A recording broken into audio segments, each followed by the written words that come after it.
Good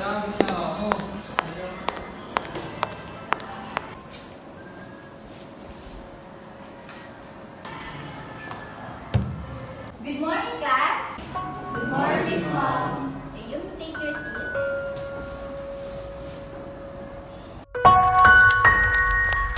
Dalawang salita, isang parirala.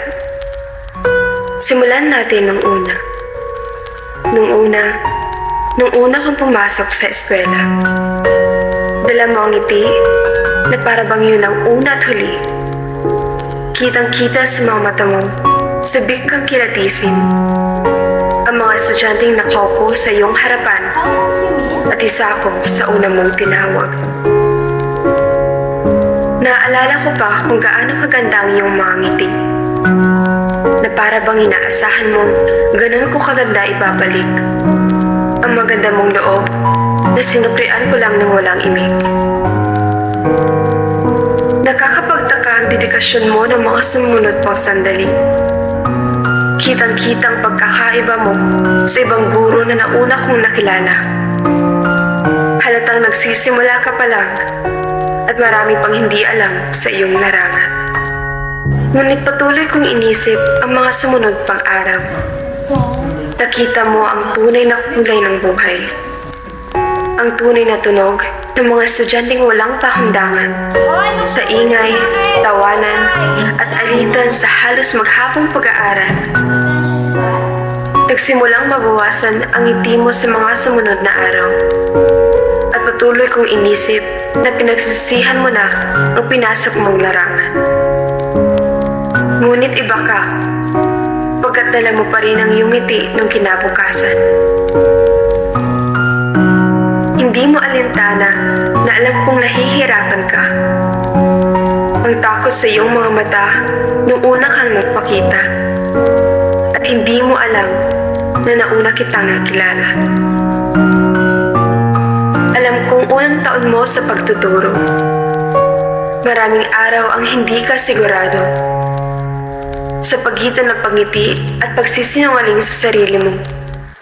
Sa akala mong madaling trabaho, araw-araw ka palang sinusubok kung tama ba ang pinasok mo. Nais kong itanong, matagal ng panahon, hindi ba nakakapagod ang magturo maghapon?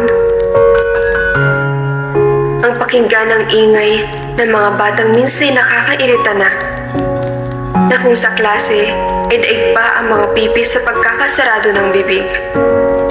Pagod ka nang magsalita sa harapan habang iniisip pa kung may saysay pa ba ang laman ng iyong lesson plan. Kahit ang konsumisyon ay mas madalas na kaysa sa diskusyon. At ang bateryang pinupuno mo bago ang klase ay laging nauuwi sa low battery pagka-uwi. Dala mo pa rin ang ngiti na ininsayo mo ng gabi. Dahil ang pagtuturo mo ay hindi lamang dahil sa salapi. Pagkat bukasyon niyon na iyong pinili at misyon na iyong pinangako sa sarili. Nagpatuloy ang mga araw na pinagmamasdan kita mula sa malayo. At ang mga kaklase ko ay nagsimula na maging malapit sa iyo. Natutuwa ka tuwing nakikita mong nakikinig sila. Malimit ko pang makita na iyon ang dahilan kung paanong ang pagod mo sa maghapon ay siyang rason para mabalik ang dati mong sigla. Minsan ko pang pinagtakhan kung ganun ba kababaw ang kasiyahan para sa gurong 1 taon pa lamang sa pagtuturo. Marami na akong nakita na ang iba ay pagod na sa pagpapasensya. Ngunit naiintindihan kong nakakapagod nga namang maggabay ng anak ng iba. Sinabi kong ganyan ka lang dahil baguhan ka pa lamang. Ang pananaw ko sa mga guro ay kailanman hindi magbabago. Darating ang araw na ang determinasyon niyong magturo ay hindi na kagaya ng unang araw kayong nangako. Pagkat ang araw-araw niyong pinagdaraanan ay hindi lang basta biro. Kayo ang ugat ng kinabukasan ng mga batang nagsisimula pa lamang mangarap. kung kaya't ang panghihina ng loob ay hindi kasama sa inyong paniniwala. Nakakahanga sa totoo lang, ngunit mas lamang ang takot na umasang ang lahat ay hindi pang matagalan. Batid kung kailanman ay hindi mo malalaman na iniisip ko ang kalagayan mo. Pagkat sa klase, ako ang estudyanteng hindi mo pa kabisado. Malimit tayong mag-usap, pagkat ang tanaw ko ay laging nasa bintana at labas. At alam kong kagaya rin ng iba, ang presensya ko sa'yo ay baliwala. Ngunit dumating ang isang araw, sinimulan mong baguhin ang ordinaryo sa hindi pangkaraniwan. Nagulat ako sa iyong ginawa, pagkat ang mga sandaling akala ko lang ay pinalitan mo ng akala ko lang pala. Ang mga araw na hindi kita tinatanaw, andyan ka pala at iniisip din ang pananahimik ko habang tanaw ang paglipas ng araw. Sa unang araw na akala ko, ako lang ang nakakaalam. Nandun ka rin pala at nakakunot noong pinagtatakhan ang pagiging iba ko sa karamihan. Ang araw-araw kong pag-aalala at awa sa'yo dahil sa ingay ng mga kaklase ko ay siyang motibasyon mo pala para magpatuloy sa pagtuturo. Inaamin kong binago mo ang pananaw ko simula nang magturo ka ng hindi nagrereklamo.